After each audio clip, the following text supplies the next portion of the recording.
and Iran are, which is to say to undermine faith and confidence of the American people in the election.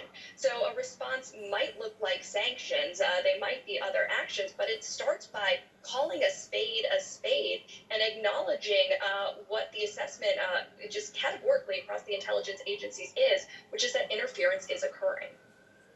Brett, there's disinformation in our ether. We know that that is one way of foreign entities, getting into our elections. But is there also concern that Russia or others could escalate their attacks and actually change votes? So, for example, as you know, 2016, they were able to access machines. How real is that fear this time around?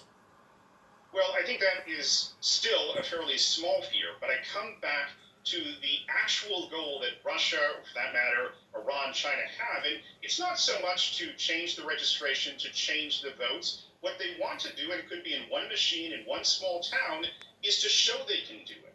And then you magnify that, and it creates the effect, the doubt on the process. And that is why the press conference this week was so misguided. Right. And Lauren, I mean, that, to Brett's point, it is about sowing chaos, sort of win or lose. What is America contending with on the other side of this election?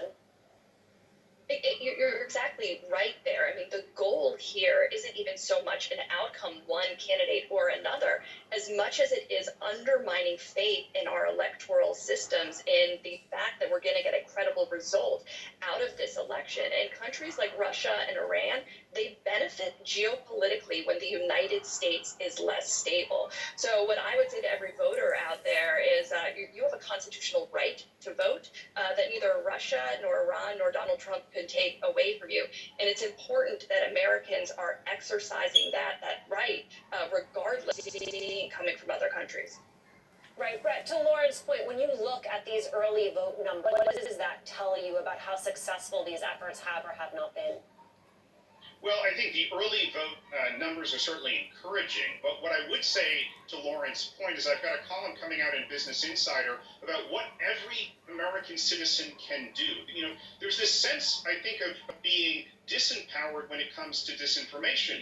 But this year it is so important that every American actually talk about what's working in the process. If you vote by mail, if you go to cast your vote in an early polling location, share that. Talk to your friends about it, whether it's on social media, because the efforts to undermine confidence in the process are actually trying to create the exact opposite impression. And if all we hear are some tweets manufactured in Moscow, that's going to undermine confidence when all of us could actually be doing our part to talk about what's working. All right, Brett and Lauren, thank you both so much. Up next, two members of the grand jury in Breonna Taylor's